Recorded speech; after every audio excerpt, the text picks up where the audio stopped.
Welcome to 99 TV special debate. ఇక ఈరోజు topic group 1 సంబంధించిన అంశంలో ఒక ప్రతిష్టంభన అయితే కొనసాగుతోంది. నిరుద్యోగులు మొత్తానికి కోర్టును ఆశ్రయించారు. సో హైకోర్టు తీర్పు నేపథ్యంలోనే మరొకసారి కూడా టీజీపీఎస్ డివిజన్ బెంచ్కి వెళ్ళాలనే ఆలోచనతో ఉన్నట్టు తెలుస్తోంది. ఇదే అంశంలో మరి మనతో మాట్లాడేందుకు ఎంజీ రావు గారు ఉన్నారు. మరి తెలుగు మీడియం కావచ్చు, తర్వాత గ్రూప్ 1 హైకోర్టు తీర్పు కావచ్చు, మరి వారు ఏం చెప్తారు ముఖ్యంగా తెలుసుకుందాం. ఎంజీ రావు గారు నమస్తే సార్. ఓవరాల్గా తెలుగు మీడియం అభ్యర్థులు ఏ విధంగా మరి గ్రూప్ 1 రిక్రూట్మెంట్కు సంబంధించి నష్టపోయారు, అదే క్రమంలో టీజీపీఎస్సీ కావచ్చు, యూపీఎస్సీ కావచ్చు, తెలుగు మీడియానికి చేసే న్యాయం కూడా ఎందుకు చేయలేకపోతుంది, దీనికి పరిష్కారం ఏంటి చెప్పండి సార్. ఎస్ అండి, ఇప్పుడు తెలుగు మీడియం అనేది చాలా ఇంపార్టెంట్. ఇది రాజ్యాంగబద్ధ సంస్థ. The first foremost important question ఏంటంటేనండి, ఈ తెలుగు మీడియం కంటే ఒక రాజ్యాంగబద్ధ సంస్థ అయిన తెలంగాణ పబ్లిక్ సర్వీస్ కమిషను ఎందుకు రాజ్యాంగబద్ధంగా దానికి సంక్రమించిన విధులను నిర్వర్తించలేకపోయింది అనేది మొట్టమొదటి చాలా ఇంపార్టెంట్ క్వశ్చన్. ఒక తెలంగాణ పబ్లిక్ సర్వీస్ కమిషను నేను రాజ్యాంగబద్ధ సంస్థను కాబట్టి నన్ను ఎవరూ పాయింట్అవుట్ చేయకూడదు అని ఎవరైనా విమర్శలు చేస్తే వాళ్ళకి నోటీసులు ఇవ్వడం జరిగింది. కానీ మరి ఇదే రాజ్యాంగబద్ధ సంస్థని ఈ రాజ్యాంగబద్ధంగా నియమించబడి, అంటే ఆర్టికల్ 32 ఆర్టికల్లో మనకి 226లని మనకు ఉంటాయండి. డాక్టర్ బిఆర్ అంబేద్కర్ ఆర్టికల్ 32ని మనం ఏమంటారు అంటే ఇది ఒక శ్వాస లాంటిది, రాజ్యాంగానికి గుండెకాయ లాంటిదని చెప్పే డాక్టర్ బిఆర్ అంబేద్కర్ చెప్పిన ఆర్టికల్ 32 ప్రకారం కోర్టుకి వెళ్తే విద్యార్థులు విక్టిమ్స్ కోర్టుకి వెళ్తే ఈరోజు తెలంగాణ హైకోర్టు హోనబుల్ తెలంగాణ హైకోర్టు మనకి జడ్జిమెంట్ ఇచ్చింది. ఆ జడ్జిమెంట్లో ఈ తెలంగాణ పబ్లిక్ సర్వీస్ కమిషను తన బాధ్యతల్ని నిర్వర్తించలేకపోయింది అని చెప్పేసిందండి. దాన్ని బట్టి ఏం చేస్తుంది, రాజ్యాంగబద్ధ సంస్థ రాజ్యాంగ విధులని నిర్వర్తించలేకపోయింది కాబట్టి ఈరోజు రాజ్యాంగబద్ధంగా మనకి సంక్రమించిన ప్రాథమిక హక్కులు ఇలాంటి ఎన్నో ఉంటాయండి. ఒక రాజ్యాంగం ఎక్కడ అతిక్రమించబడిందని మనం చెబితే ఆర్టికల్ 14 అనేది ఒకటి ఉంటుందండి. అది ఆర్టికల్ 14 అంటే ప్రాథమిక హక్కుల్లో మనకు ఫండమెంటల్ రైట్స్లో ఉంటుంది. ఆర్టికల్ 14 అంటే ఈక్వాలిటీ, సమానత్వం. ఈ equality and equal protection of the law, equality before the law అని ఉంటుందండి. సమానత్వం, ఈ సమానత్వంకి సంబంధించిన లాస్ అన్ని ప్రొటెక్ట్ చేయాలని ఉంటుంది. ఈ article 14 equality before law, equality అనే దాన్ని ఇప్పుడు Telangana public service commission violate చేసింది అనేది కోర్టు తీర్పు ద్వారా మనకు ప్రూవ్ అయింది. అది ఎలాగ వైలేట్ అయింది, ఇప్పుడు ఈక్వాలిటీ ఉండాలి, సమానత్వం ఉండాలి. ఇప్పుడు గ్రూప్ 1 ఎగ్జామినేషన్ను కండక్ట్ చేసేటప్పుడు సమానత్వ హక్కు ఉందా లేదా, ఎందుకంటే ఒక ఎస్సీ ఎస్టీ బీసీ అలా ఉంటారు. తర్వాత ఈక్వాలిటీ అంటే తర్వాత మనకి ఇంకేముంటుందండి, క్యాస్ట్, రేసు, సెక్స్, ప్రాంతాల వారీగా డిస్క్రిమినేషన్ ఉండకూడదు అని ఒకటి ఉంటుంది. తర్వాత లాంగ్వేజ్ వారీగా, భాషల వారీగా మనకి ఎటువంటి డిస్క్రిమినేట్ చేయకూడదు. అది ఏమీ లేకుండా ఈక్వాలిటీ ఇవ్వాలి. మరి ఇక్కడ ఎంతో వైలేషన్ జరిగింది ఆర్టికల్ 14. తర్వాత ఆర్టికల్ 15 ప్రకారం ఏంటంటే state should not discriminate based on the race, caste, sex, language, తర్వాత రిలీజియన్, అదేవిధంగా ప్రాంతాల వారీగా.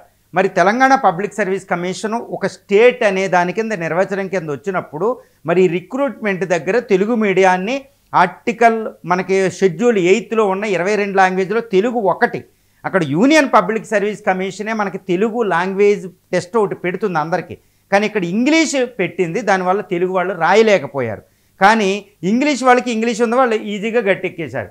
తర్వాత తెలుగు మీడియం ఎవాల్యుయేషన్ సరిగ్గా జరగలేదు, కోర్టే పాయింట్అవుట్ చేసింది. మొత్తం 563 మందిని రిక్రూట్మెంట్ చేస్తే ఫైనల్ లిస్ట్లో, అంటే దీనికి ఇంటర్వ్యూకి సర్టిఫికేట్ వెరిఫికేషన్ పిలిచిన వాళ్ళు కేవలం తెలుగు మీడియం అభ్యర్థులు 10%, 9.95% ఉన్నారు. ఇంగ్లీష్ మీడియం అభ్యర్థుల్లో 90% ఉన్నారు ఆల్మోస్ట్. ఉర్దూ మీడియం నుంచి 10% ఉన్నారు. మరి తెలుగు మీడియం ఎంత దారుణం. తర్వాత ఓన్లీ సెంటర్స్, ఇంకా చాలా ఇంపార్టెంట్ ఇష్యూస్ ఉన్నాయి. సెంటర్ చూడండి, ఈ ప్రిలిమినరీకి మొత్తం 897 సెంటర్లు అక్రాస్ ది తెలంగాణ స్టేట్ పెడితే కేవలం మెయిన్స్కి మాత్రం ఓన్లీ హైదరాబాద్ అర్బన్ ఏరియా పెట్టింది. అర్బన్ సూటబుల్లో ఒక తెలంగాణ పీపుల్ ఎక్కడి నుంచి వస్తారు, ఇక్కడ స్త్రీలకి ఎక్కడ ఉంది, 7 రోజులు అక్టోబర్ 21 నుంచి 27 ఎక్కడ ఉంటారు వాళ్ళు. ఒక అవుట్స్కట్స్లో వేయడం వల్ల వాళ్ళు ఇన్సైడ్లో నివసించి బయటికి ఎలా వెళ్ళగలుగుతారు. భయంకరమైన డిస్క్రిమినేషన్ జరిగింది. ఇక్కడ ఈక్వాలిటీ ఇవ్వలేదు, వీళ్ళకి ఫేవరబుల్ అర్బన్ పీపుల్కి ఇచ్చారు, తెలుగు మీడియం పీపుల్కి ఇచ్చారు, ప్రాంతాల వారీగా రూరల్ పీపుల్ డిస్క్రిమినేషన్ జరిగింది. చాలా పెద్ద పెద్ద విషయాలు ఉన్నాయండి. కోర్టు ఈజీగా కన్విన్స్ అవ్వలేదు. మనం ఇక్కడ చాలా విషయాలను గమనించాలి. సో ఆ విధంగా article 14, article 15 so discrimination happened. తర్వాత ఆర్టికల్ 16 కూడా మనకేంటి, ఈ ఎవరైతే డిజడ్వాంటేజ్డ్ సెక్షన్స్ ఉంటారో, డిజడ్వాంటేజ్డ్ రీజన్స్ ఉంటాయో వాళ్ళకి ప్రొటెక్షన్ ఇవ్వాలని ఒక రిజర్వేషన్ పాలసీ పట్టుకొచ్చారు ఆర్టికల్ 16. మరి ఇక్కడ డిజడ్వాంటేజ్డ్ సెక్షన్స్కి డిజడ్వాంటేజ్డ్ పొజిషన్ ఇచ్చి అడ్వాంటేజ్డ్ సెక్షన్స్కి అడ్వాంటేజెస్ ఇచ్చింది కమిషన్. అది ఇక్కడ Telugu medium, English medium, evaluation, even centres అన్నిట్లో మనకు కనపడుతుంది. ఆర్టికల్ 16 వైలేట్ అయ్యింది. ఈ ఆర్టికల్ 14, 15, 16 వైలేట్ అయ్యిందంటే ఆర్టికల్ 17 కూడా పరోక్షంగా indirectly it was violated by the commission. Article 18 అని పక్కన పెడితే ఆర్టికల్ 19 వైలేట్ అయింది, ఆర్టికల్ 21 వైలేట్ అవుతుంది. చూసుకోండి రాజ్యాంగం ఎంత భయంకరంగా వైలేట్ అయిందో.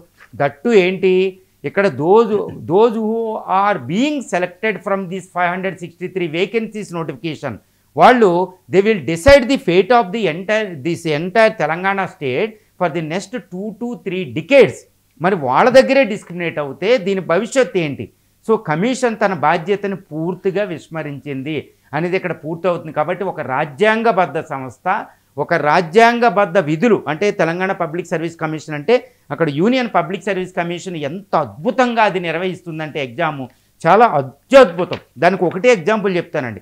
యూనియన్ పబ్లిక్ సర్వీస్ కమిషన్తో ఎవరికైనా ఇంటర్వ్యూ దాకే వెళ్ళి రాకపోతే కమిషన్ని విమర్శించరు. ఇప్పుడు నా అంతటికి నేను I attended 3 interviews and I never dare to criticize the UPSC. నాకు నేనే విమర్శ చేసుకున్నా, అరే నాకు ఏదో ఫాల్ట్ ఉంటుందని.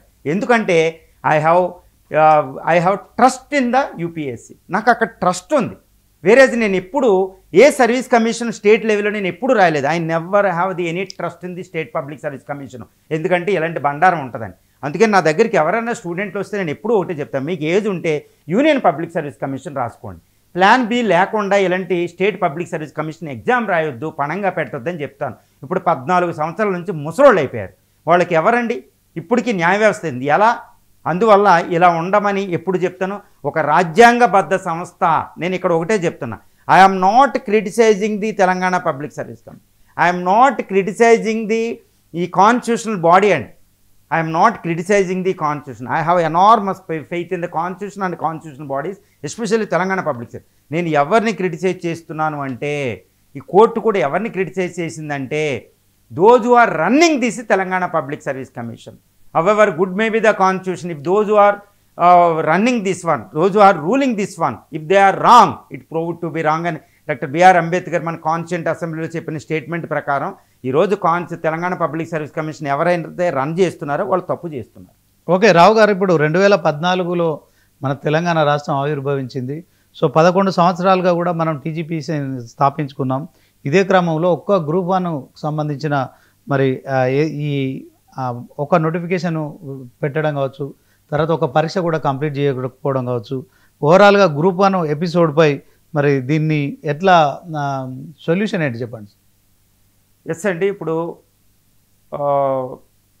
గ్రూప్ 1 మనకేంటంటే గత 2014లో తెలంగాణ ఫామ్ అయినప్పటి నుండి ఇప్పటి వరకు అంటే 2025కి 11 సంవత్సరాలు నడిచినప్పటికీ ఇప్పుడు ఈ తెలంగాణ గ్రూప్ 1 ఎపిసోడ్ మాత్రం కంప్లీట్ అవుతుంది.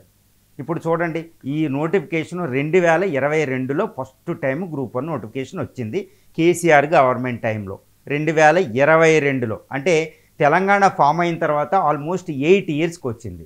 8 ఇయర్స్ నోటిఫికేషన్ లేదు. పోను వచ్చిందా అంటే ఫస్ట్ ఫిలిమ్స్ ఫెయిల్ అయింది. ఎందుకు? Paper leakage. ఒక అవుట్ సోర్సింగ్ పర్సనాలిటీ బయట ఇన్సైడ్కి వెళ్ళి ఇన్సైడర్స్ దారుణంగా పాస్వర్డ్ రిలీజ్ చేయడం.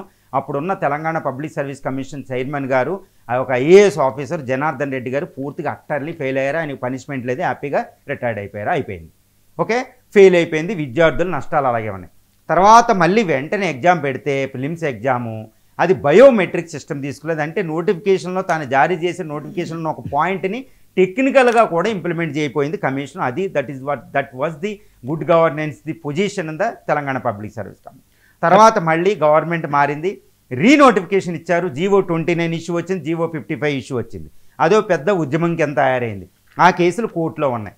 ఉన్నప్పటికీ ఎగ్జామ్ పెట్టారు. ఎగ్జామ్ పెడితే 503 పోస్టులు ఇంకో 60 పోస్టులు యాడ్ చేసి ఈ గవర్నమెంట్ నాదే అనుకుంటూ నోటిఫికేషన్ ఇచ్చింది. ఇప్పుడు అది కూడా ఫిలిమ్స్ అయిపోయింది. ఫిలిమ్స్ అయిపోయిన తర్వాత మెయిన్స్ ఎగ్జామ్ పెట్టారు. ఈ మెయిన్స్ అనేది కోర్టులోకి వెళ్ళిపోయింది. అక్కడ 1:50, 1:100 ఒక ఉద్యమం జరిగింది. ఇక్కడ అన్ని ఉద్యమాలు ఎప్పుడు స్టూడెంట్ లోపల కూర్చొని ప్రశాంతంగా కూర్చోవడానికి, స్టడీ రూమ్లో కూర్చోవడానికి ఉండదు.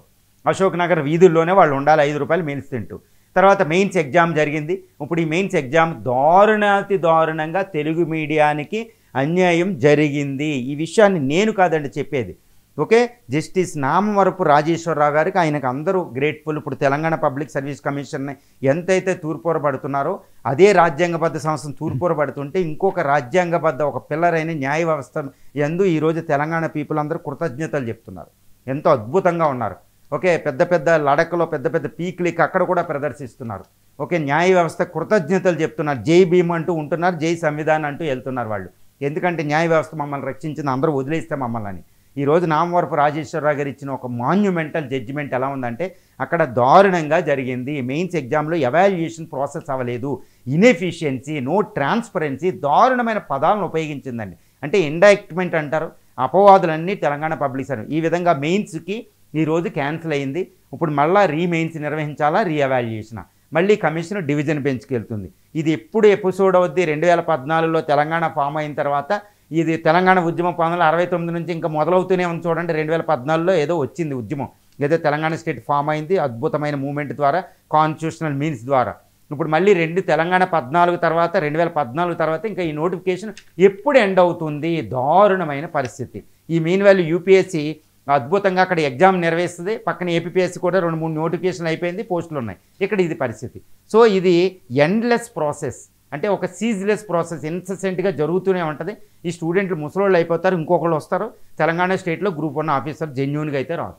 ఓకే, రావు గారు, ఇప్పుడు రాజ్యాంగబద్ధ సంస్థ, స్వయం ప్రతిపత్తి కలిగిన వ్యవస్థ, మరి అట్లాంటి దాంట్లో పబ్లిక్ సర్వీస్ కమిషన్ దీన్ని రాజ్యాంగాన్ని గ్రూప్ 1 రిక్రూట్మెంట్లో ఫాలో కాలేదని చెప్పి హైకోర్టు సింగిల్ జడ్జి బెంచ్ ఇచ్చిన తీర్పులో నిజంగా మరి ఇది రుజువైనట్లు కూడా మీరు భావిస్తున్నారా? ఎస్ అండి. ఇప్పుడు మనకి తెలంగాణ ఇక్కడ ఒక కమిషన్ ఒకటి గుర్తుపెట్టుకోవాలి. ఇప్పుడు జడ్జి గారు నామవరపు రాజేశ్వరరావు గారు ఇచ్చిన జడ్జిమెంట్లో తెలంగాణ పబ్లిక్ సర్వీస్ కమిషన్ పూర్తిగా ఫెయిల్ అయ్యింది అని మనం చెప్పొచ్చు. ఎందుకు అంటే ఈ 222 పేజీల జడ్జిమెంట్ పత్రంలో ఫైనల్ జడ్జిమెంట్ ఇస్తూ ఫైనల్గా ఇప్పుడు పిటిషనర్స్ ఎలా వాదించారు, తర్వాత రెస్పాండెంట్స్ అంటే ఈ వాద ప్రతివాదన ఎలా సాగినాయని మొత్తం వివరించిన తర్వాత విద్యార్థులు తరపుతున్న లాయర్సు, తర్వాత సీనియర్ అడ్వకేట్స్ ఒక పక్షాన ఉంటే, కమిషన్ తరపున పేనల్ లాయర్స్ ఒక పక్షాన ఉండి ఇటు పిటిషనర్స్ అంటారు, రెస్పాండెంట్స్ అంటారు. వీళ్ళ ఆర్గ్యుమెంట్ అంతా టోటల్గా అక్కడ స్టోరీ టెల్లింగ్లో మొత్తం చెప్పి 35 ప్రీవియస్ కేసెస్ని రిఫర్ చేస్తూ ఒక అద్భుతమైన చాలా మెటిక్యులస్గా చాలా స్టూడెంట్కి అన్యాయం జరిగింది అని జడ్జి గారు ప్రూవ్ చేస్తూ కన్విన్స్ అయ్యి ఒక అద్భుతమైన తీర్పుని మనకి వెల్లడించారు. ఈ తీర్పులో కొన్ని పదాలను ఆయన ఉపయోగించారనమాట. అదేంటంటే ఇది ఎలా అంటారంటే అసలు ఎక్స్పర్టైజ్ లేరు, negligence and inefficiency on the part of the commission. చూడండి, ఒక నెగ్లిజెన్స్, ఉపేక్షాభావం. అసలు మనం గ్రూప్ 1 నిర్వహిస్తున్నాం, ఆర్డీఓ, డిఎస్పీ లాంటి పోస్టులను రిక్రూట్ చేస్తున్నామనే ఒక స్పృహ కూడా లేదు కమిషన్ నిర్వహించే వాళ్ళకి. ఇన్ఎఫిషియన్సీ ఒక దారుణంగా ఉంది, నెగ్లిజెన్స్. అది అందువల్ల ఆయన ఇంకోటి చెప్తున్నారు, చాలా ఎమోషనల్ అయి ఉంటారేమో జడ్జి గారు. విద్యార్థులు 14 సంవత్సరాల నుంచి ప్రిపేర్ అవుతూ వాళ్ళ టైం పోయింది, వాళ్ళ యూత్ పోయింది, వాళ్ళ మనీ లాస్ అయ్యారు. చాలా హార్డ్ ఎర్న్ మనీ అండి, అది మామూలు మనీ కాదు, రక్తంతో తడిసిన స్వెట్టింగ్ అలాంటి మనీ.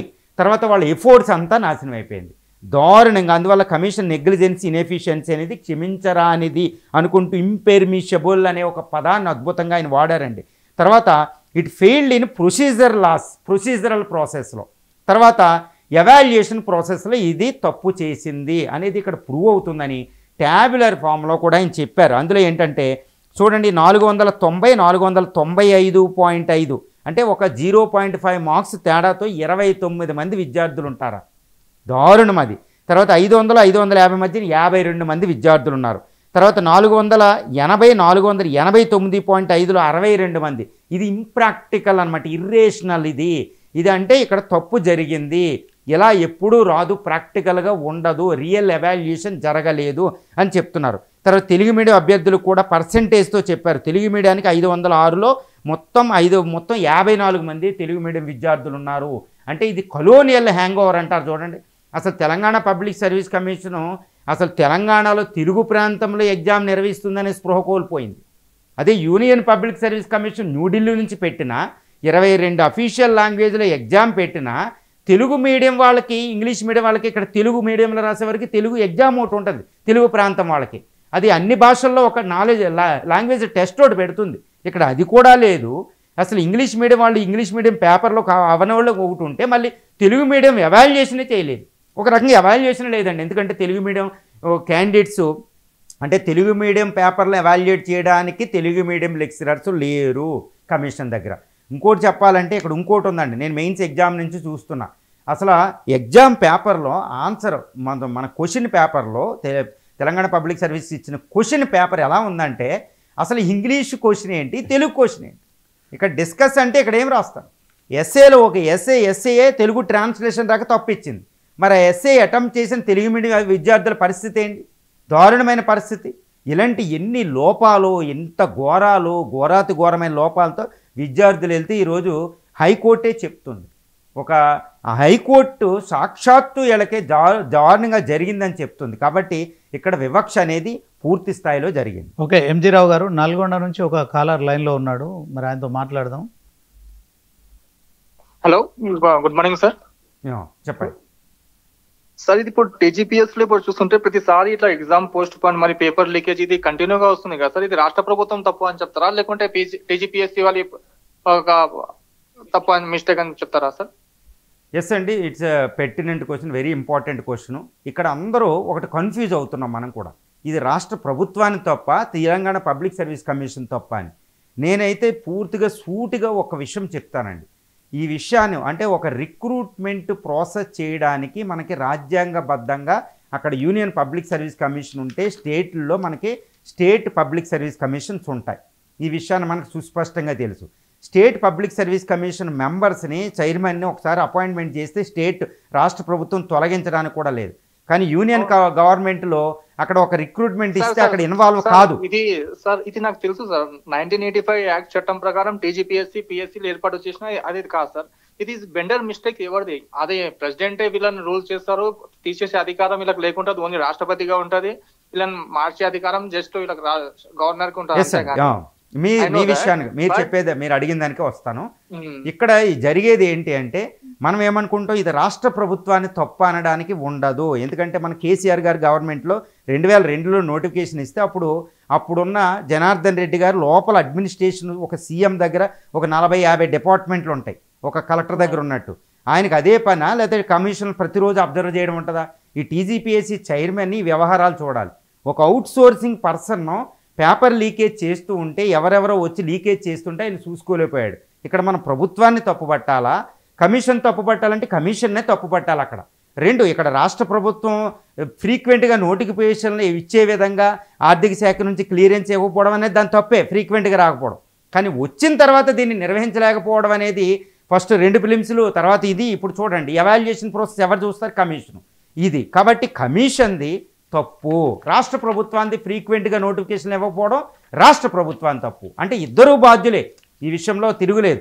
కానీ కమిషన్ నిర్వహించకపోవడం యూపీఎస్సీ స్థాయిలో కమిషన్ పూర్తి స్థాయి తప్పు అనేది ఇక్కడ మనం చెప్పొచ్చు. ఓకే, ఎంజీ రావు గారు మొత్తానికి చెప్పండి. 8 months లో పెడతా అని చెప్పారు కదా సార్. మళ్ళీ ఇప్పుడు సిలబస్ ఏమైనా మార్చే ఛాన్సెస్ ఉందా సార్? ఇప్పుడు మనం సిలబస్ చూసుకుంటే అప్పటికి ఇప్పటికి మారింది కదా సార్. 2014 నుంచి సిలబస్ ఉమ్మడి ఆంధ్రప్రదేశ్ లో వేరేగా ఉందా, ఇప్పుడు వేరేగా ఉంది. ఇప్పుడు ప్రజెంట్ ఉన్న సిచ్యువేషన్ లో మళ్ళీ సిలబస్ ఏమైనా చేంజ్ అయ్యే అవకాశం ఏమైనా ఉన్నాయా సార్? ఒకటండి, ఇప్పుడు కోర్టు ఆర్డర్ ప్రకారం ఎగ్జామ్ పెడితే సేమ్ సిలబసే ఉంటుంది, ఎటువంటి సిలబస్ మారదు. మళ్ళీ రిక్రూట్మెంట్ వస్తే ఇప్పుడు కమిషన్ మళ్ళీ సిలబస్ కమిటీ అపాయింట్ చేసిన తర్వాత ఉంటుంది. కానీ ఇప్పుడు ఎగ్జామ్ పెడితే ఇదే సిలబస్ కంటిన్యూ అవుతుంది. సార్ రిజర్వేషన్ ఇష్యూ నడుస్తుంది కదా, దానిపైన చెప్పండి సార్. ఎస్ అండి, ఇప్పుడు రిజర్వేషన్ మీద ఇప్పుడు ఒక ఎస్టీ కేసు అనేది కేసులు నడుస్తున్నాయి. ఇప్పుడు ఈ రిక్రూట్మెంట్ ప్రాసెస్కి మరి ఆ కోర్టు ఇప్పుడు సుప్రీంకోర్టులో అవి ఉన్నాయి కాబట్టి అది ఏమన్నా అవుతే మాత్రం అది అడ్డంకే మనకి. సార్ ఇప్పుడు ఉన్న సిచ్యువేషన్ లో స్టేట్ గవర్నమెంట్ ఒక నోటిఫికేషన్ క్లియర్ చేయడానికి ఎంత సమయం పడుతుంది సార్? ఇప్పటికైతే ఇది చాలా సంవత్సరాలు 3 years అయిపోయింది. ప్రజెంట్ ఇది నోటిఫికేషన్ వచ్చి అప్పట్లో ఉమ్మడి ఆంధ్రప్రదేశ్ లో 2009 లో వచ్చింది సార్ గ్రూప్ 1 నోటిఫికేషన్. తర్వాత ఇప్పుడు వచ్చింది. అయినా కూడా ఇన్ని అవకతవకలు సార్ ఎందువల్ల సార్? ఇప్పుడు మనం ఈ ఎక్స్పీరియన్స్ లానే కంటిన్యూ ప్రిపరేషన్ కొనసాగించాలా, ఆపాలా, ఎలా సార్ ఇది? ఎస్ అండి, ఇప్పుడు ఈ క్వశ్చన్కి తెలంగాణ పబ్లిక్ సర్వీస్ కమిషన్ కదా, చదివే విద్యార్థి కదా, మీ గైడెన్స్ ఇచ్చేవాళ్ళు ఎవరో కూడా చెప్పలేని పరిస్థితి. ఎందుకంటే కోర్టులో ఇరిగిపోయిందంటే అది ఎక్కువ కాలం వెళ్తుంది. ఇప్పుడు ఇది సింగిల్ బెంచ్ తీర్పు ఇచ్చింది, డివిజన్ బెంచ్కి వీళ్ళు వెళ్తాను అంటున్నారు. డివిజన్ బెంచ్లో ఎవరికి వచ్చినా మళ్ళీ సుప్రీంకోర్టుకి వెళ్తుంది. It will the time taking process అండి. బట్ మనం విద్యార్థులు ఏం చేయాలంటే ఈ టైంలో ఎంత మానసిక స్థితి మనకి బుక్ పట్టుకునే స్థితిలో ఉండదు, కానీ మనం కంటిన్యూస్గా చదువుతూనే పోవాలి. ఇంకా మనం ఏం చేసేది లేదు. మనం కంటిన్యూస్గా ఎవరైతే ఉంటారో ఫైనల్గా వాళ్ళదే సక్సెస్ వస్తుంది. Okay sir, thank you sir. Okay అండి. ఎంజీ రావు గారు, మొత్తం హైకోర్టులో గ్రూప్ 1 పై కూడా ఫైల్ అయిన 33 కేసులకు పునాది మాత్రం టీజీపీఎస్సీ కదా. దీంట్లో 13/3/2025లో రిలీజ్ చేసిన ప్రెస్ నోటుకు మీరు 14వ తేదీన టీజీపీఎస్సీకి సంబంధించి డిఎస్సికి రాసిన లేఖల మూలం అని తెలుస్తోంది. దీని తర్వాత తీగలాగితే డొంక కదిలినట్టు మరి దీంట్లో టీజీపీఎస్సీలో విషయం అయితే బయటకు వచ్చింది. మీరు ఎలా ఈ బండారాన్ని బయట పెట్టగలిగారు? ఎస్ అండి, ఇప్పుడు ఈ ఎగ్జామ్ October 21 నుంచి 27 దాకా జరిగినప్పటికి అప్పుడు నేను చెప్తూ ఉన్న ఎగ్జామ్ జరిగిద్ది, రాయండి అంటే సీఎం గారు కూడా పట్టుబట్టి ఏదో అశోక్ నగర్ 2014లో అశోక్ నగర్ వచ్చిన వాళ్ళకి ఇప్పుడు 2024కి 10 సంవత్సరాలు కంప్లీట్ అయిపోయింది, 35 ఇంకా ముసలోడు అయిపోతారు, నేనైతే ఎగ్జామ్ పెడతానని ఆయన ఎగ్జామ్ పెట్టారు. అద్భుతం జరిగింది, ఓకే. తర్వాత తెలుగు మీడియం విద్యార్థులకి ఎవాల్యుయేషన్ ప్రాసెస్లో న్యాయం జరగాలని చాలా మాట్లాడడం జరిగింది. ఒక వినతి పత్రం ఇవ్వడం జరిగింది. అప్పుడున్న మహేందర్ రెడ్డి గారు తెలుగు మీడియానికి న్యాయం చేస్తాను, నేను చాలా జాగ్రత్తగా చేస్తానని కూర్చున్నారన్నమాట. కానీ March 10th రిజల్ట్ వచ్చింది. చాలామంది విద్యార్థులు నేను మార్క్స్ వేయడం మొదలు పెట్టేటప్పటికి ఈ సీక్వెన్స్లో నాకు చాలా డిస్క్రిపెన్సీస్ కనపడింది, చాలా ఇర్రెగ్యులారిటీస్ కనపడింది. వెంటనే ఆ పాయింట్అవుట్ చేసి 10నే రిజల్ట్ వస్తే ఇంకా ఎక్కువ తెప్పించుకుని ఇంకా చాలామంది వందలాది విద్యార్థులతో మాట్లాడి వాళ్ళ సాధక బాధకాలు చూసి 12వ తారీఖు 1 గంట నేను దీక్షలో కూర్చుని the soul of Indian constitution అని ఒక లెటర్ నేను స్క్రిప్ట్ చేసి సర్వీస్ కమిషన్కి పెట్టడం జరిగింది. ఈ లెటర్ పెట్టిన 24 గంటలకి తెలంగాణ పబ్లిక్ సర్వీస్ కమిషన్ ఒక ప్రెస్ నోట్ అనేది రిలీజ్ చేసింది. కేవలం ఈరోజు అంటే 13/3/2025న రిలీజ్ చేసిన ప్రెస్ నోటే ఈరోజు హైకోర్టు తీర్పు రావడానికి ప్రధాన కారణం. ఇప్పుడు పిటిషన్ తరపునున్న అందరూ లాయర్లు దాన్నే ప్రధానంగా, ఆ డేటానే ప్రధానంగా తీసుకున్నారు. ఫర్ ఎగ్జాంపుల్ 351 మంది ఎవాల్యుయేటర్స్ని పెట్టడం, ఇన్ని మార్క్స్ అని, మేము స్టెప్స్ బాగా తీసుకుంటున్నామని, కొన్ని అబద్ధాల పుట్ట, సర్వీస్ కమిషన్ చేసిన తప్పులన్నీ బయటకు వచ్చింది. 90 రోజుల్లో మేము ఎవాల్యుయేషన్ చేసామనడం, తర్వాత ఎక్స్పర్టైజ్ ఎవరు అని చెప్పడం, ఇవన్నీ బండారం అంతా బయటపడిపోయిందండి. తీగలాగితే డొంకలాగినట్టు ప్రెస్ నోటు. ఇంకొక విషయం ఏంటంటే అది ఎంత తప్పు చేసిందంటే ఆ ప్రెస్ నోటుని వెంటనే రిట్రీట్ చేసింది, వెబ్సైట్లోంచి రిమూవ్ చేసింది. కానీ అప్పటికే విద్యార్థులు దాన్ని పట్టుకోవడం, దానిపైనే మొట్టమొదటి కేసు ఫైల్ చేయడం జరిగింది. అదే 8658 WP నెంబరు. అది ఇప్పుడు రెండో కేసు కింద ఉదాహరించడం కూడా జరిగింది జడ్జి గారు. ఈ జడ్జిమెంట్లో 9/9/2025 ఇచ్చిన ఈ కేసు ఇప్పుడు ఈ జడ్జిమెంట్లో ఆ కేసు కూడా ఉంది. అది మొట్టమొదటి కేసు, అది అడ్మిట్ అయ్యింది అంతే. ఇంకా మిగిలిన విద్యార్థుల్లో ఉత్సాహాలు రావడం, అందరూ తల రూపాయి వేసుకుని ఫైనల్. ఇక్కడ ఏంటంటే మా విద్యార్థుల దగ్గర ఎవరి దగ్గర డబ్బులు, దారుణమైన స్థితి. 5 రూపాయలు మీల్స్ తినే విద్యార్థులు ఎక్కడిస్తారు? కొంతమంది ఎంప్లాయీస్ లీవులు పెట్టుకుని వాళ్ళకి శాలరీలు లేవు, దారుణమైన పరిస్థితి. అయినా అప్పు చెప్పుకుని ఈ రూపాయి వేసి చక్కగా ఈ కేసులు ఫైల్ చేయడం జరిగిందండి. ఇక్కడ ఒక్క విషయం మీరు అడిగారు, ఇప్పుడు ఏ విషయాలు ఫైండ్ అవుట్ చేశారంటే నేను మొట్టమొదటి 12వ తారీఖున 12/3/2025 నేను రాసిన లెటర్లో కొన్ని పాయింట్లు నేను ఐడెంటిఫై చేశాను. అందులో ఉపయోగించిన పాదాలు, ఒక విద్యార్థి, ఒక డాక్టరు, ఒక తెలుగు మీడియం తీసుకుని, అంటే ఇంగ్లీష్ మీడియం వచ్చినా తెలుగు మీడియం తీసుకుని తెలంగాణ సంస్కృతిని చక్కగా ఉదాహరించిన ఒక డాక్టర్ స్టోరీ ఫస్ట్ రాసుకుంటూ వెళ్ళాను మానసిక కోణంలో. అక్కడ నేను చెప్పాను there is a caste discrimination, language discrimination, age discrimination ఉంది అని నేను పాయింట్అవుట్ చేశాను. అక్కడ ఒక పదాన్ని కూడా ఉపయోగించాను, it is not less than the apartheid process what happened in south Africa అని కూడా నేను రాయడం జరిగిందనమాట. సో అది కంపల్ చేసింది సర్వీస్ కమిషన్, వెంటనే లెటర్ రిలీజ్ చేసింది. ఇంకొక విషయం ఏంటంటే ఈ లెటర్ నేను రిలీజ్ చేసింది ఇంకా సర్వీస్ కమిషన్ కూడా నేను పోస్ట్ చేయలేదండి. సోషల్ మీడియాలో పోస్ట్ చేశా. మోస్ట్ ప్రాబుల్ అది ఇంటెలిజెన్స్ నుంచి ఆ లెటర్ వెళ్ళి ఉంటుంది బుర్రా వెంకటేశం గారు. దారుణంగా ఆయన వెంటనే రెస్పాండ్ అయ్యారు. తర్వాత వెంటనే రిట్రీట్ చేసుకున్నారు. ఏం జరిగిందో తెలియదు. అందుకనే నో ట్రాన్స్పరెన్సీ, పారదర్శకత లేదు అని. తర్వాత ఎవరికాగలు నోటీసులు ఇచ్చడం, బెదిరించడం, దారుణంగా బెదిరించడం, ఎక్కడికక్కడ బెదిరించడం, లొంగకుండా కాస్త కేసు ఫైల్ చేయడం జరిగింది. విద్యార్థులు తలో రూపాయి వేస్తే కేసులు, ఇవన్నీ విద్యార్థుల రూపాయలతో మాత్రమే కేసు ఫైల్ చేయడం జరిగింది.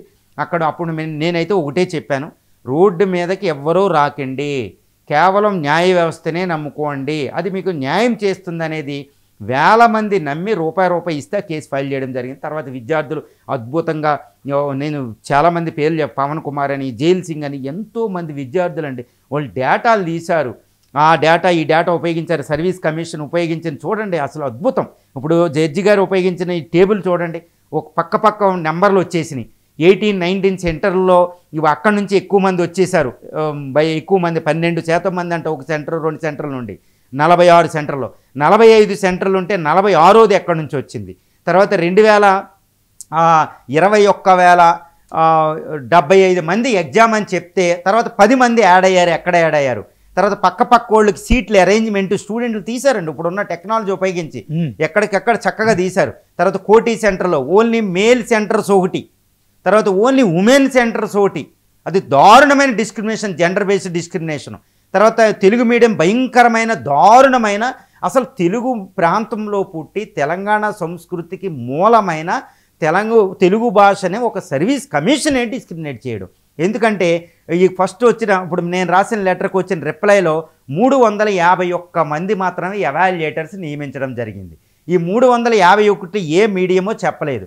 అంటే అదే మీడియంను ఒక్కళ్ళతోనే అన్ని మీడియాలు దుద్దించడం జరిగింది. అసలు ఉర్దూ మీడియానికి అసలు ఎవాల్యుయేటర్ ఉన్నారో లేదో తెలియదు. దారుణమైన పరిస్థితి.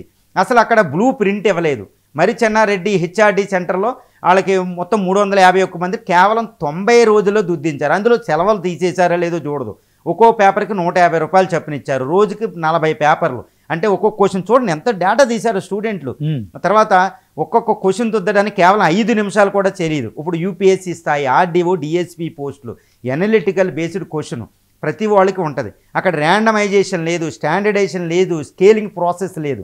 ఈరోజు జడ్జి గారు ఉపయోగించిన ప్రతి పదం వెనకాల ఎంతోమంది స్టూడెంట్ కృషి ఉందండి, చాలా కృషి ఉంది. లాయర్లు ఇదంతా కలెక్ట్ చేసి లాయర్లకు ఇన్ఫర్మేషన్ ఇస్తే తీసుకెళ్తారు, అది మనకి తెలుసు. కానీ విద్యార్థులే ఒక్కొక్క లాయర్గా తయారైపోయారు తెలంగాణలో. నేను ఒకటే చెప్తున్నా, తెలంగాణ అనేది ఉద్యమాల గడ్డ, సాయుధ తిరుగుబాటు ఇప్పుడు రాబోతుంది సెప్టెంబర్ 17వ తారీఖున. ప్రపంచ చరిత్రలో ఒక గొప్ప మూమెంట్, ప్రపంచం అంతా తెలుసు. తర్వాత తెలంగాణ మూమెంట్, వందే మాతరం ఉద్యమం 1937లో ఓయూలో, ఇలా ఎన్నో ఉద్యమాలు ఉంటాయి. నిజంగా ఎన్నో ఉద్యమాలు ఉంటాయి. నేను ఆంధ్ర ప్రాంతంలో పుట్టోండి, కదా హైదరాబాద్లో ఉంటే తెలంగాణ. నన్ను విద్యార్థులు నువ్వు ఆంధ్ర తెలంగాణని కూడా అనలే, వేల మంది వచ్చారు, రూపా పోగు చేసి ఇచ్చారు. నిజంగా చెప్తున్నానండి. ఇప్పుడు వాళ్ళు ఇంత ఉద్యమాల గడ్డలో రోడ్డు మీదకి వెళ్ళకండి, న్యాయ వ్యవస్థ నమ్మంటే అద్భుతంగా వచ్చింది. తెలంగాణ మూమెంట్ కూడా అంతే, రాజ్యాంగబద్ధంగా చేశారు కాబట్టి 24 ప్రత్యేక రాష్ట్ర మూమెంట్లు ఉన్నాయి. ఇక్కడ ఎందుకు వచ్చిందంటే రాజ్యాంగబద్ధమైన మూమెంట్, పీస్ఫుల్ మూమెంట్ కాబట్టి. చాలా అద్భుతంగా రోడ్డు ఎక్కకుండా జరిగిన మూమెంట్ అండి. ఇది కూడా తెలంగాణ సాయుధ తిరుగుబాటు కంటే ఏమాత్రం తక్కువ కాదు.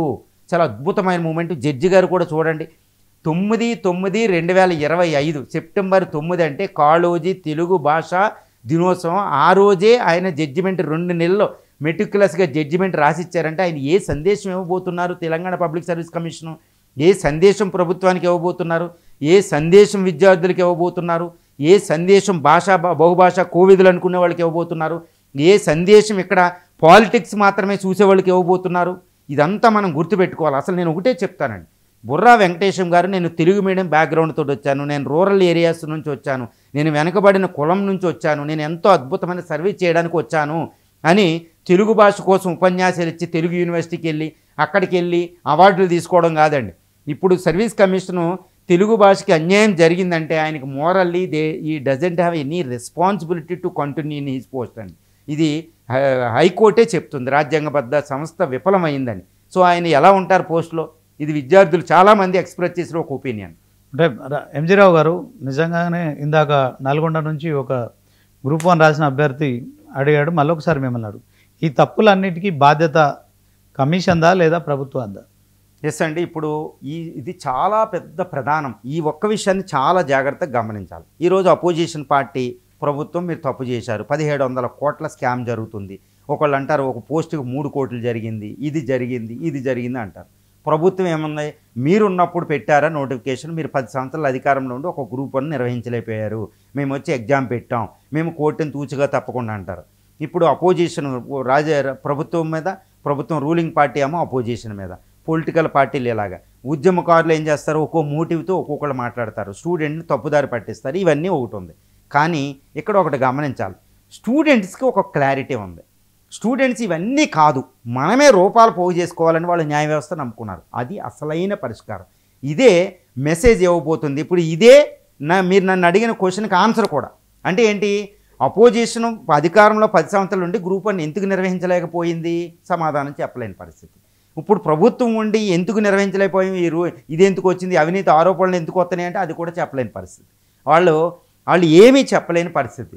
కానీ నేను చెప్తా సమాధానం అండి, ఇది సర్వీస్ కమిషన్తో తప్పు, అబ్జల్యూట్లీ సర్వీస్ కమిషన్ తప్పు. నేను ఎందుకు చెప్తున్నానంటే ఒక్క విషయం అండి, జనార్దన్ రెడ్డి గారు ఒక ఐఏఎస్ ఆఫీసర్ ఉండి, చాలా ఎమినెంట్ ఆఫీసర్ అయి ఉండి సర్వీస్ కమిషన్లో అవుట్సోర్సింగ్ వాళ్ళని కంట్రోల్ చేయలేకపోయారు. Is wrong. ఆయన ఇప్పుడు కోర్టు తీర్పు ప్రకారం ఆయనకి పనిష్మెంట్ ఉండాలి. 2022లో నోటిఫికేషన్ కేసీఆర్ గారు ప్రభుత్వం ఇస్తే 2 ఫిలిమ్స్లు క్యాన్సిల్ అయినాయి. ఎందుకు, ఫస్ట్ లీకేజ్, తర్వాత బయోమెట్రిక్ సిస్టమ్ పెట్టలే. ఆయన బాధ్యుడు, ఆయన పనిష్మెంట్ ఇవ్వాల్సిందే. ప్రజల్లో మాత్రం మీరు పనిష్మెంటే. తర్వాత 2 మహేందర్ రెడ్డి గారు వచ్చారు, డీజీపీ పోస్ట్ చేసి ఐపీఎస్ ఆఫీసర్, చండశాసనం, అద్భుతమైన కెరీర్ ఉంది. మరి ఇక్కడ సర్వీస్ కమిషన్ నోటిఫికేషన్ ఇప్పుడు రేవంత్ రెడ్డి గారు ప్రభుత్వం ఇచ్చిన తర్వాత ఒక 2 హాల్ టికెట్లు ఎందుకు ఇష్యూ చేయాలి? దారుణమైన స్థితి అండి. 2 హాల్ టికెట్లు ఇష్యూ చేస్తారు, ఎక్కడైనా చరిత్రలో ఉందా? దారుణంగా ఒక పేపర్ని ఎలా తయారు చేయాలి?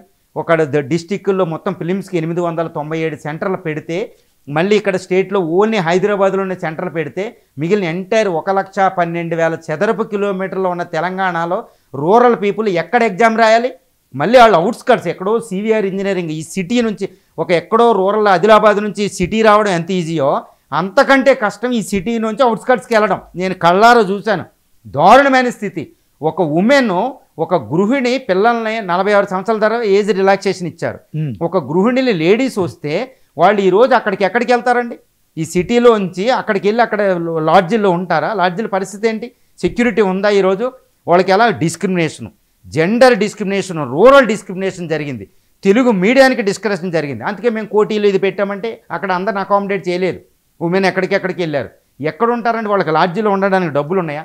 సిటీల్లో ఆళ్ళేళ్ళ రూముల్లో ఉండి దారుణమైన చిన్న రెస్టారెంట్లో ఉండి వెళ్ళారు. పిల్లల్ని ఆడించారు. దారుణమైన. ఇది ఆలోచించొద్దా? ఒక centre union public service commission అలాగే ఢిల్లీలో వేస్తే ఎలా ఉంటుంది? మరి యూపీఎస్సీని ఎందుకు ఫాలో అవ్వలేదు? యువర్ సివిల్ సర్వెంట్స్ అండి వీళ్ళు. ఐఏఎస్, ఐపీఎస్, ఐఏఎస్లు 3. ఓకే, బుర్ర వెంకటేశం గారు ఐఏఎస్. వీళ్ళు అన్ని కష్టాలు పడి వచ్చారు, చాలా రూరల్ రస్టిక్ బ్యాక్గ్రౌండ్ నుంచి. వాళ్ళ కష్టాలన్నీ తెలుసు, అడ్మినిస్ట్రేటివ్ ఎక్స్పీరియన్స్ ఉంది. మరి what kind of with what motive you did it ఈ కమిట్ అయ్యారు. ఇప్పుడు జడ్జి గారు చాలా ఎమోషనల్ ఫీల్ అయిన సందర్భాలు ఉన్నాయి. ఆర్గ్యుమెంట్ని మేము పరిశీలించాం. సో ఇక్కడ పూర్తిగా కమిషన్ది తప్పు. ఎందుకంటే నేను ఎప్పుడు చెప్తూ ఉంటా, ఇప్పుడు కేసీఆర్ గారు ఉన్నాయి, రేవంత్ రెడ్డి గారు ఉన్నాయి, వాళ్ళకు 34-40 డిపార్ట్మెంట్లు ఉంటాయండి. వాళ్ళు చీఫ్ మినిస్టర్స్ ఒక రివ్యూ చేయడానికి నరకం ఉంటుంది. అది fly by nighter job, 24 hours job. ఒక కలెక్టరే చేయలేరు, ఒక మినిస్టరే చేయలేరు. వీళ్ళు వచ్చి సర్వీస్ కమిషన్లో కూర్చుంటారా? కాబట్టి ఈ తప్పు నేను ప్రభుత్వాంది దీంది అని నేను అననండి. సర్వీస్ కమిషన్ ఒక రాజ్యాంగబద్ధ సంస్థ, అద్భుతమైన ఇచ్చారు. ఇప్పుడు చూడండి, ఇప్పుడు పిటిషనర్ రెస్పాండెంట్ తరపున లాయర్లు ఏం మాట్లాడుతున్నారు? సర్వీస్ కమిషన్ రాజ్యాంగబద్ధ సంస్థ, ఇందులో విధుల్లో కోర్టు కూడా ఎక్కువ ఇన్వాల్వ్ అవ్వడానికి లేదు, కాబట్టి కొట్టేయండి కేసులన్నింటి వాదించారు. మరి ఇంత రాజ్యాంగబద్ధ సంస్థ, ఇంత స్పృహ ఉన్నప్పుడు, మరి రాజ్యాంగబద్ధ సంస్థ రాజ్యాంగం మీకు ఇచ్చిన విధులు నిర్వర్తించడంలో సమ్మిళత్వాన్ని ఎందుకు మర్చిపోయారు? ఆర్టికల్ 14 మీకు గుర్తులేదు, article 15, 16, 17 indirectly I'm pointing out this issue. మరి ఇది ఏమైంది? ఆర్టికల్ 8 షెడ్యూల్ ఏమైంది? 5th, 6th షెడ్యూల్ ఏమైంది? ఇది ఎంత ఏమైంది? రాజ్యాంగాన్ని వైలేట్ చేయడం జరిగిందండి. ఇక్కడ దారుణమైన పరిస్థితి ఉంది. విద్యార్థులు దాన్ని ముత్తుకున్నారు పట్టుకెళ్ళి. ఎన్ని పిటిషన్లు వేస్తారండి? దారుణమైన పరిస్థితి. ఇప్పటికీ కూడా తప్పులు ఒప్పుకోకుండా, కన్ఫ్యూస్ అవ్వకుండా మాదే రైట్ అని కోర్టుకి వెళ్ళడం. సో ఇదంతా నేను ఒకటే చెప్తున్నా, ఇక్కడ రాజకీయాలకి లేవు. It should be the apolitical అండి. మీరు రాజకీయాలు చేసి స్టూడెంట్ తప్పుదోవ పట్టించడం, ఎవ్వరూ కూడా ఫైనల్ పరిష్కారం చూపించలేని పరిస్థితిలో ఉన్నారు. కాబట్టి ఇది సర్వీస్ కమిషన్ తప్పు. ఇప్పుడు కోర్టు చెప్పిన ప్రకారం ఒక రాజ్యాంగబద్ధ సంస్థ కాబట్టి ఆ రాజ్యాంగబద్ధ సంస్థలు ఉన్న వాళ్ళకి మొరాలిటీ ఉండాలి. ఒక లాల్ బహదూర్ శాస్త్రి ఒక ట్రైన్ యాక్సిడెంట్ జరిగిందంటే రిజైన్ చేసి వెళ్ళడం.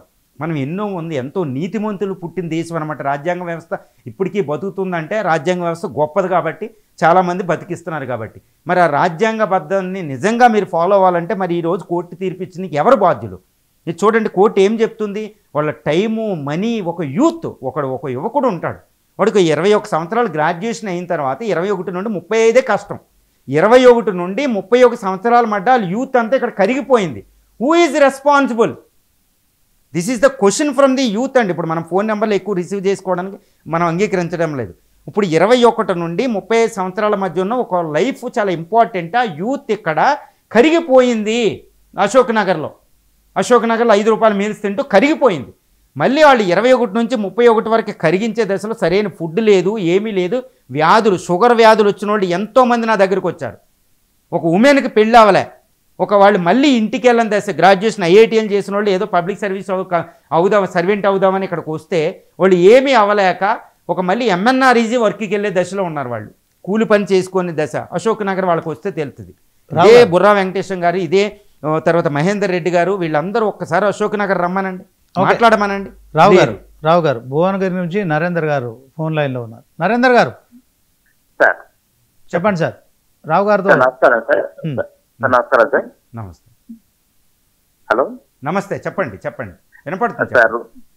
సార్ ఇది గ్రూప్ 1లో జరిగింది కదా, ఇది కదా సార్. ఇవన్నీ జరగడానికి మెయిన్ ముందే ప్రీ ప్లాన్ ఉంటుంది సార్ వాళ్ళది. కొన్ని చేసే అనుకున్న ఏ ప్రభుత్వం వచ్చినా కూడా, ఎందుకంటేను రిటైర్ అయిన వాళ్ళని మళ్ళీ ఏదైనా పోస్టులు అపాయింట్ చేయడమే ముందు బీజం వేస్తారు. వాళ్ళు ప్లాన్ గానే పెట్టుకుంటారు.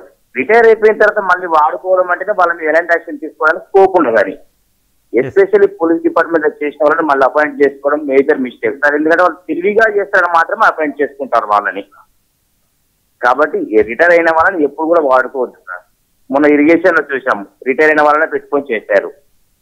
ఇప్పుడు సజ్జనార్ గారిని చూసాము, హైరింగ్ బస్సులు మొత్తం ఉన్నప్పుడే సరిపోయిన ట్రాఫిక్ కి, పబ్లిక్ ట్రాన్స్పోర్టేషన్ కి హైరింగ్ మొత్తం తీసేసి గవర్నమెంట్ సర్వీస్ మాత్రం నడుస్తున్నాడు సార్. ఫుల్ రష్ ఇస్తూ అసలు ప్లేస్ దొరకదు సార్.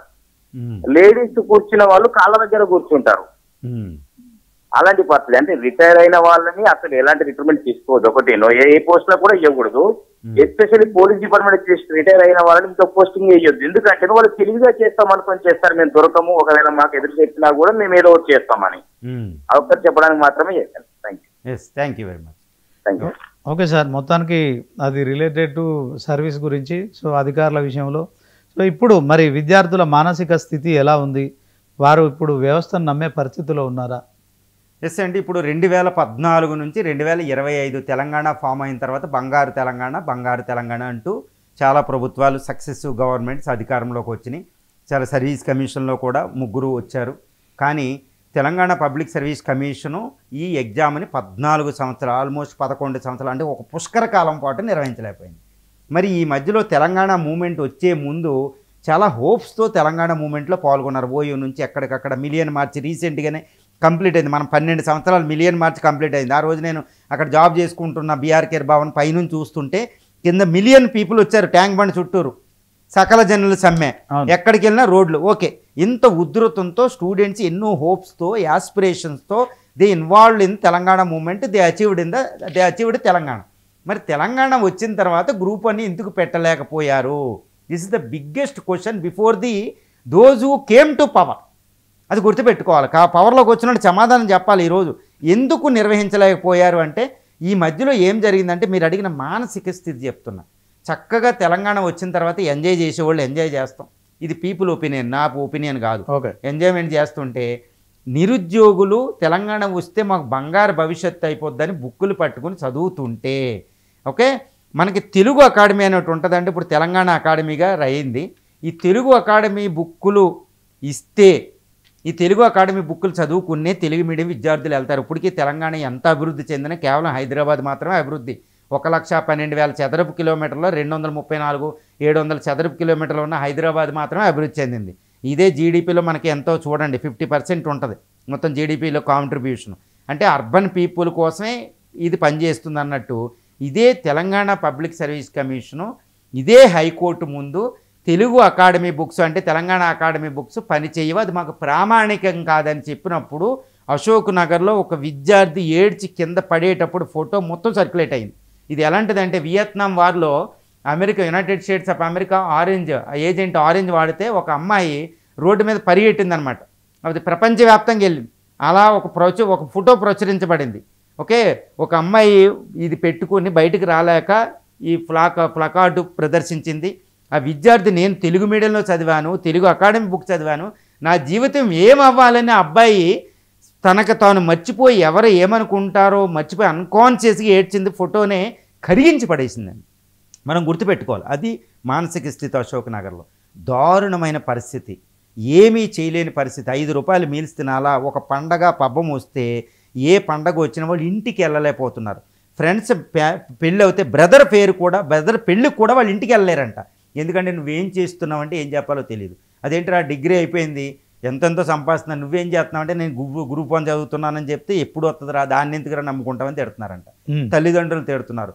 ఇంకా ఈ పేరెంట్స్ డబ్బులు పంపించలేని పరిస్థితిలో వాళ్ళు పార్ట్ టైం జాబులు చేస్తున్నారు. ఇంకా దీనగాథలు ఉన్నాయండి. నేను అశోక్ నగర్ ఫైల్స్ అని అప్పుడప్పుడు వీడియోలు కూడా చేశాను. ఇది దారుణమైన పరిస్థితి. వాళ్ళని పీడించేవాళ్ళు ఒకళ్ళు, కోచింగ్ ఇన్స్టిట్యూట్లు కొంత పీడిస్తే వాళ్ళని మిస్గైడ్ చేసేవాళ్ళు ఉంటారు, ఈ బుక్కులు ఉంటారు, వాళ్ళు ఉంటారు. దారుణమైన పరిస్థితి అశోక్ నగర్లో. కేవలం ఈవెన్ కొన్ని బుక్ స్టాల్స్ కూడా చెప్తున్నారు, కొన్ని బుక్ స్టాల్ కూడా జీఎస్టీ కూడా పే చేయరు, దారుణంగా వాళ్ళని మోసం చేస్తారు. ఆ మెటీరియల్ ఈ మెటీరియల్ అని వాళ్ళ పరిస్థితి దారుణం. అందరూ వాళ్ళని పీడించి తినేవాళ్ళే, ఎవరో బెటరు. అక్కడ ఒక లైబ్రరీలో 5 రూపాయల మీల్స్ పెడతారు, ఇదేదో మేము సర్వ్ చేసినట్టు. దాని బదులు నోటిఫికేషన్ ఇవ్వచ్చు కదా, వాళ్ళకి అంత అవసరమా? దారుణమైన పరిస్థితి. మానసికంగా వాళ్ళు దిగజారిపోయి ఉన్నారు. కొంతమంది ఆత్మహత్యలు కూడా చేసుకున్నారు. రీసెంట్గా ఈ ఇష్యూ మళ్ళీ మొదలైన తర్వాత ఒక ఆత్మహత్య జరిగింది. బిఫోర్ ఎలక్షన్లో ఒక అమ్మాయి ఆత్మహత్య, గవర్నమెంట్ని రెవల్యూషనైజ్ అయింది, గవర్నమెంట్ చేంజ్ చేసింది, మనం చూస్తూ ఉంటాం అక్కడ. తర్వాత 2 ఆత్మహత్యలు. అందులో ఒక ఆత్మహత్య జరిగినప్పుడు వాళ్ళ పేరెంట్స్ కూడా బయట చెప్పలే, మా అబ్బాయి ఎందుకో చనిపోయాడు అన్నారు, కానీ ఇది బయటికి చెప్పకుండా మా అవమానం అండి, ఎందుకంటే ఆత్మ కూడా ప్రశాంతంగా ఉండదని. దారుణమైన పరిస్థితులు మేము చూస్తూ ఉంటాం. సార్ మా పరిస్థితి ఇది, మా పరిస్థితి, వందలాది మెసేజ్లు ఉంటాయి. మా పరిస్థితి మేమే ఆ నైట్ ఎక్కడ నిద్రపోకుండా మేము మాట్లాడాం. నేను మాట్లాడా వేల మందితో, మీరు ప్రశాంతంగా ఉండండి. నాకు నోవేర్ ఐఎమ్ కన్సర్న్ అండి. నాకు అసలు ఈ మూమెంట్ చేయడం ఇష్టం లేదు. కోర్టు కేసు వేసిపోయింది, ఇంటెలిజెన్స్ పోలీసులు కేసులు, నోటీసులు, బెదిరింపులు, భయానకమైన పరిస్థితి. ఆ పరిస్థితుల్లో మేము ఎమోషన్ తట్టుకోలేక లోపలికి వెళ్ళవలసి వచ్చిన పరిస్థితి నాకే. నేనే లెటర్ రాశాను, దానికే మీకు ప్రూఫ్. మాకే బెదిరింపులు, ఇండైరెక్ట్లీ ఇదంతా బెదిరింపులు. దారుణంగా వాళ్ళు ఏ విధంగా బిహేవ్ చేస్తున్నారో తెలియదు. విద్యార్థులు చూస్తే దారుణమైన పరిస్థితి. వాళ్ళ మానసిక కోణంగా చూస్తే నిజంగా చెప్తున్నా ఎవరికి నిద్రపట్టదు. వాళ్ళ మానసిక కోణాన్ని ఇదే బుర్రా వెంకటేశం గారు, ఇదే మహేందర్ రెడ్డి గారు, ఇదే జనార్దన్ రెడ్డి గారు ఇప్పుడు బోర్డులు మెంబర్స్కి వాళ్ళకి భయంకరమైన పాపాలు అంటుకుంటాయని కూడా ఒకసారి మాట్లాడాను నేను. ఎవరికి భయంకరమైన పాపాలు, ఎందుకంటే తెలంగాణ భయంకరంగా నష్టపోతుంది ఇక్కడ. ఎందుకంటే ఒక యూత్, ఒక జనరేషన్ కోల్పోతుంది ఇక్కడ. సో కాబట్టి వాళ్ళ మానసిక స్థితిని నేను చెప్పడానికంటే నా మాటలు సరిపోవండి, అది భావాతీతమైందనమాట. నా లాంగ్వేజ్, నా భాష, నా వాక్పటిమ ఏది కూడా వాళ్ళ మానసిక కోణాన్ని వర్ణించడానికి సరిపోదు. దారుణమైన పరిస్థితి అనమాట. వాళ్ళు వాళ్ళు బట్టి తల్లిదండ్రులు ఆడవడం, వాళ్ళు బట్టి ఇది ఆడవడం. ఆ మూమెంట్ సరిలో ఈరోజు చూడ రూపా పోజ్ చేసేయడం దారుణమైనవి. నాకు ఎంతెంత రూపాయి ఇచ్చి ఫస్ట్ కేసు వేసాను నాకు తెలుసు. దారుణమైన పరిస్థితులు. ఆ కేసు అసలు అడ్మిట్ అవుద్దో లేదో తెలియదు. ఎవరు లాయర్ని పెట్టినా కొంతమంది లాయర్లు కూడా రారు. లాయర్లు వెళ్ళినా మాకు 5 లక్షలు 10 లక్షలు అని డిమాండ్ చేయడం. 5 లక్షలు 10 లక్షలు ఎక్కడ ఇస్తారండి? ఈరోజు ఒక స్టూడెంట్స్ని ఇంత బెక్క చిక్కిపోయిన, మానసికంగా అసలు జీవచ్చవాల్లాగా మారిపోయిన దారుణమైన తెలంగాణ యూత్ని డబ్బులు లేకుండా మళ్ళీ సర్వీస్ కమిషన్ మళ్ళీ కోర్టుకి ఇచ్చేసింది. యాక్చువల్ ఇది ఇంపార్టెంట్ పాయింట్. మళ్ళీ డివిజన్ బెంచ్కి వెళ్తున్నాం, మా దగ్గర ప్యానల్ లాయర్లు ఉన్నారు, మా దగ్గర న్యాయం ఉంది, మేము వెళుతున్నాం. ఏంటండి ఇది? ఇదేమైనా ఆపరేషన్ సింధూరా? ఇదేమైనా పాకిస్తాన్ మీద మీరు ఏమైనా దాడికి వెళ్తున్నారా? ఇది తెలంగాణ. పిల్లలు ఇక్కడ, వాళ్ళకి మీరు సర్వీస్ చేయాలి. వాళ్ళ డబ్బులు మీరు ఉపయోగించి రీకౌంటింగ్ పేరు చెప్పి ఒక్కొక్క పేపర్కి 1000 రూపాయలు ఎగ్జామ్ ఫీజే మినహాయింపు ఉంది. మరి రీకౌంటింగ్ 1000 రూపాయలు, ఆ రీకౌంటింగ్ కూడా చేయలేదు. ఆ రీకౌంటింగ్లో ఇప్పుడు పూజితారెడ్డికి పూజితారెడ్డికి 60 మార్కులు తేడా వచ్చింది. ముందు ర్యాంకులో ఉన్నారు, తర్వాత ర్యాంకులో. ఈరోజు కోర్టు పాయింట్అవుట్ చేసింది. I'm not discussing this issue, it's not my point. Court point out చేసింది. పూజితారెడ్డిని బెదిరించారు, పూజితారెడ్డి మీద కేసు పెట్టారు. మరి పూజితారెడ్డికి 60 మార్కులు ఎందుకు తగ్గినాయి? ఫస్ట్లో 100 మార్కులకి ఎందుకు తగ్గినాయి? అసలు సింగిల్ డిజిట్ 150 మార్కులు సింగిల్ డిజిట్ మార్క్స్ వస్తాయా? 150 మార్కులు మైనస్ మార్కులు వస్తాయా మార్కుల లిస్టులో? కాల్ లాగ్ హిస్టరీ ఎందుకు ఇవ్వలేదు? 2 హాల్ టికెట్లు ఇస్తారా? దారుణం కదా అది. జెండర్ డిస్క్రిమినేషన్ అవ్వలేదా? మరి ఇదంతా ఏంటంటే ఇది చాలా దారుణంగా జరిగింది. ఇప్పుడు పేద విద్యార్థులు ఇప్పుడు డివిజన్ బెంచ్కి వెళ్ళాలి అంటే మళ్ళీ ఎన్ని లక్షలు పోజేయాలి? వాళ్ళకి ఎవరు డబ్బులు ఇస్తారు? సర్వీస్ కమిషన్ మీరు ఇస్తారా బుర్రా వెంకటేశ్వర గారు అని అడుగుతున్నారు ఇప్పుడు. అంతే. ఇప్పుడు సర్వీస్ కమిషన్ దగ్గర డబ్బులు ఉన్నాయి, లేదా గవర్నమెంట్ని అడిగిద్ది, మేము ఏదో చేసేస్తాం మీకు పాపవదరావు అని ఇచ్చేస్తే తీసుకుంటుంది ఆర్థిక శాఖ నుంచి, లేదా రీకౌంటింగ్ డబ్బులు తీసుకుంటుంది. ఓకే, వాళ్ళు ఏం చేస్తారు? సరే పెద్ద పెద్ద పేనల్ లాయర్లు పెడతారు, చక్కగా బిల్లు ఇస్తారు, వాళ్ళు ప్రశాంతంగా కూర్చొని వాదిస్తారు. ఇది తప్పు, తెలుగు అకాడమీ బుక్సే వ్యాలిడ్ కాదు మాకంటారు, లేకపోతే తెలంగాణ సంస్కృతి తెలుగు భాష ఎందుకు మూలం అంటారు. They are questioning the actual validity of the constitution అన్నట్టు మాట్లాడతారు. అక్కడ బై హుక్ ఆర్ కుక్ మేము గెలవాలని కూర్చుంటారు. అది రాజ్యాంగం ఏది చూడరు, ఏదో క్రిమినల్ కోర్టులో ఉన్నట్టు ఉంది అక్కడ. ఇది ఈ కేసు అనేది this is related to constitutional validity అండి. ఇప్పుడు తెలంగాణ విద్యార్థులు దగ్గర డబ్బులు లేవు. ఇప్పుడు చూడండి మానసిక స్థితి అని మీరు అడిగారు. డివిజన్ బెంచ్కి వెళ్ళాలి. అరే డివిజన్ బెంచ్ అక్కడ వెళ్తుంటే అంటే వాళ్ళు గవర్నమెంట్ అంటారు, సర్వీస్ కమిషన్ అంటారు గొప్పకున. వీళ్ళు వెళ్తూ ఉంటే ఇప్పుడు ఈ కేసుకి మనం ఎవరి లైన్లు పెట్టాలి? ఎవరు వస్తారు? ఎవరిని నమ్మాలి? ఎంత డబ్బులు పెట్టాలి? ఈ క్వశ్చన్కి ఎవరు బాధ్యులు చెప్తారండి? ఇప్పుడు 5 రూపాయలు మీల్స్ తినేవాళ్ళు డబ్బులు ఎలా పోజేయాలంటే అది ఎంప్లాయీస్ లీవులు పెట్టుకుంటున్నారు, వాళ్ళ ఫ్యామిలీని పోషించుకోవాలి, చిన్న చిన్న ఎంప్లాయీ అంటే వాళ్ళు ఏం చేయాలి? మరి ఈ డబ్బులు ఎవరిస్తారు? This is the biggest question before those who are running this Telangana state అండి. ఇక్కడ మేధావుల క్వశ్చను. ఇప్పుడు డివిజన్ పెంచి తెలంగాణ పబ్లిక్ సర్వీస్ కమిషన్ వెళ్తే విద్యార్థుల తరపున డబ్బులు ఎవరిస్తారు? ఇది మానసిక స్థితి. ఇందులో మనం గెలవము. మాకు న్యాయం ఉంది, సింగిల్ జడ్జి గారు బాగా రాశారు, మనకు న్యాయం జరిగిద్ది. కానీ ఎంత న్యాయం జరిగినా కోర్టులో వాదించాలి కదండి. ఇది కోర్టు. కాబట్టి ఇది మానసిక స్థితి. ఇప్పుడు ప్రస్తుత అంతకుముందు జరిగిందేమండి, ఇప్పుడు మానసిక స్థితి చూడండి. అంటే ఇంక ఈ కేసు మేము ఓడిపోతున్నామా, డబ్బులు పెట్టలేము కాబట్టి అనేది ఒకటి ఉంటుందండి. న్యాయ వ్యవస్థ మీద అంతకుముందు తీర్పులు వరుసగా సరిగ్గా రాకపోతే అసలు ఈ న్యాయ వ్యవస్థ నమ్మాలా లేదని క్వశ్చన్ వచ్చేది. నేను చెప్పలేకపోయాను. నమ్మాలి బాబు, జైబీ మూవీ చూడండి దారుణం అని చెప్పేవాడిని. ఈరోజు ఆ సింగిల్ జడ్జి బెంచ్ అద్భుతంగా ఇవ్వడం వల్ల న్యాయ వ్యవస్థ అందు నమ్మకం కుదిరింది. కానీ తెలంగాణ పబ్లిక్ సర్వీస్ కమిషన్ మాత్రం ఎవరు నమ్మడం.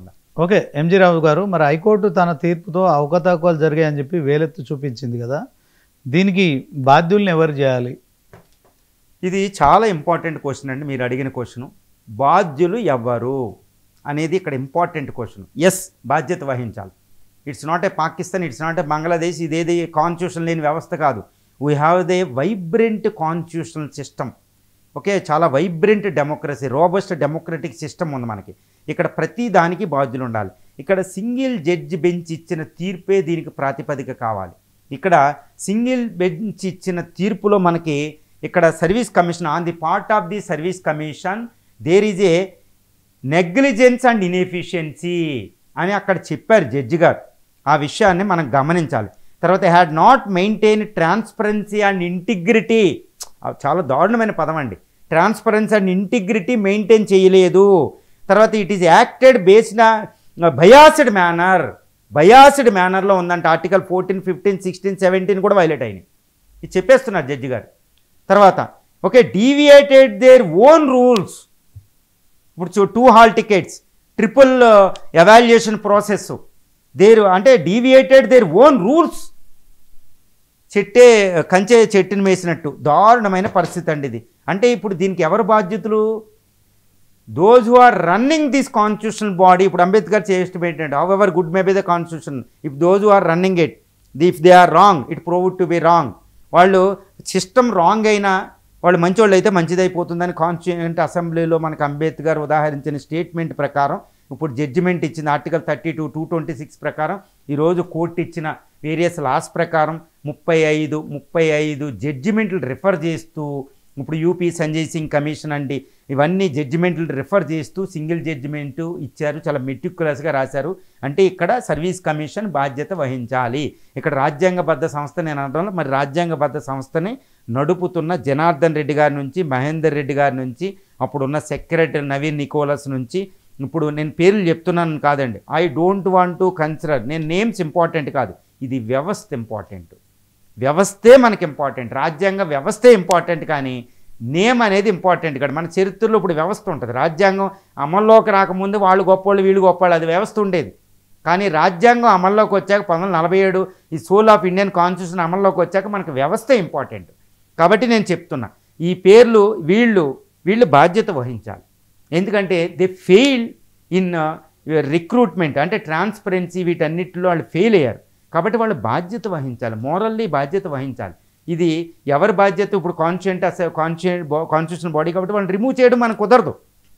కానీ అందువల్ల స్టేట్ గవర్నమెంట్ వాళ్ళు రిమూవ్ చేయడానికి లేదు. అదేంటి రేవంత్ రెడ్డి గారు ఎంత చెప్పినా వాళ్ళ మీద యాక్షన్ తీసుకోవడం లేదంటే స్టేట్ గవర్నమెంట్ రిమూవ్ చేయడానికి లేదు. కాబట్టి వాళ్ళకు వాళ్ళే మోరల్ రెస్పాన్సిబిలిటీ ఉపయోగించి వాళ్ళు రిజైన్ చేయడం బెటరు. అప్పుడు సర్వీస్ కమిషన్ యందు కొత్త వాళ్ళు వస్తారు, స్టేట్ గవర్నమెంట్ ఎవరినైనా పెడద్ది, కొత్త వాళ్ళు వస్తే సర్వీస్ కమిషన్ యొక్క బాధ్యత పెరిగింది. నేను ఒకటే చెప్తున్నా, టిఎన్ శేషన్ ఎలక్షన్ కమిషన్ ఏ స్థితికి తెచ్చుకెళ్ళాడో చూడండి. సుప్రీంకోర్టు కూడా రీసెంట్ చెప్పింది. తర్వాత హోతా UPSC union public service commission ఏ స్థాయికి తీసుకెళ్లారో చూడండి.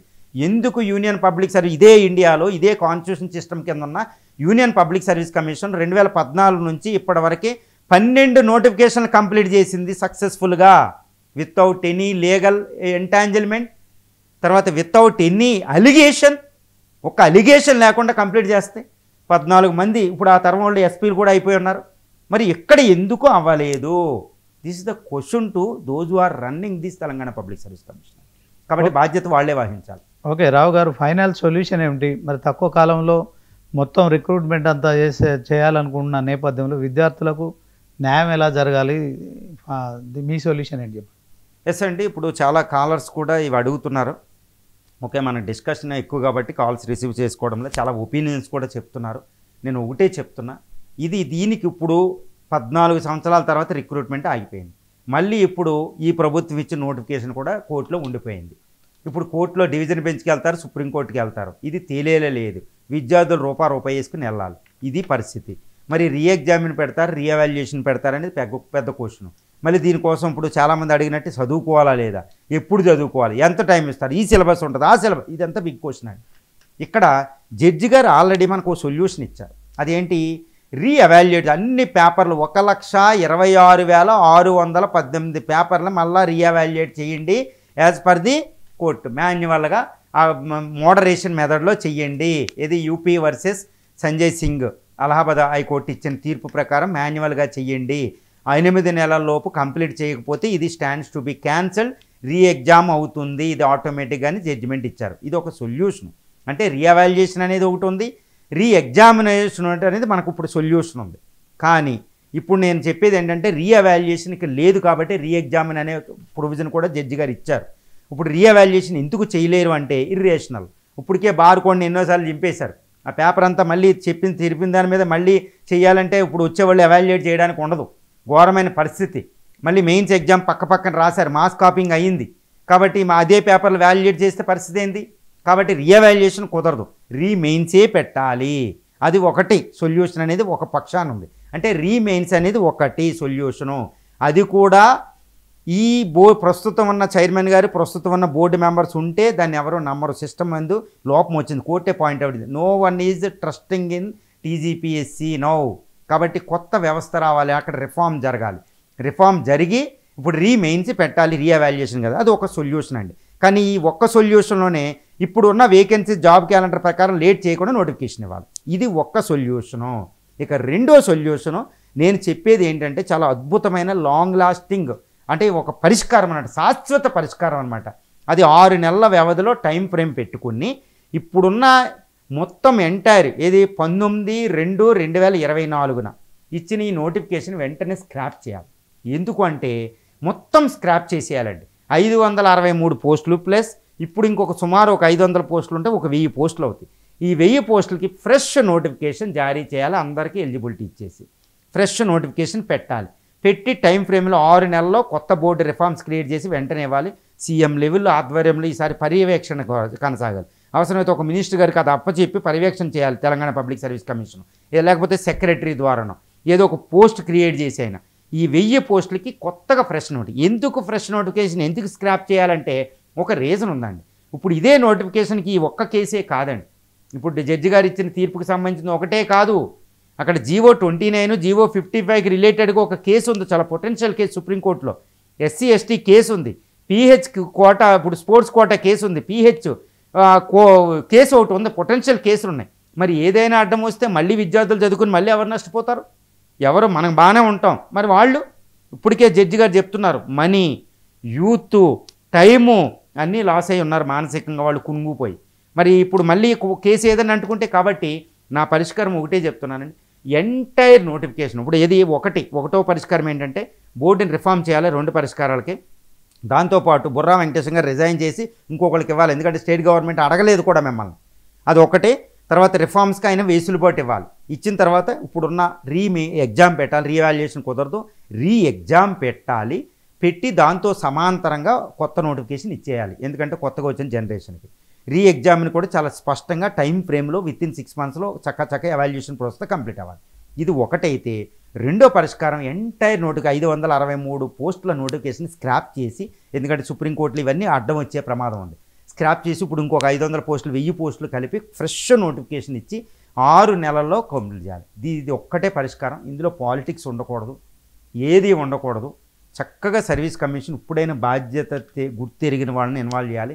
ఇది సర్వీస్ కమిషన్లో వాళ్ళు రిజైన్ చేయను కట్టండి, యూనియన్ పబ్లిక్ సర్వీస్ కమిషన్ని గవర్నర్ ద్వారా రిక్వెస్ట్ చేసి యూనియన్ పబ్లిక్ సర్వీస్ కమిషన్ ద్వారా అయినా నిర్వహించాలి.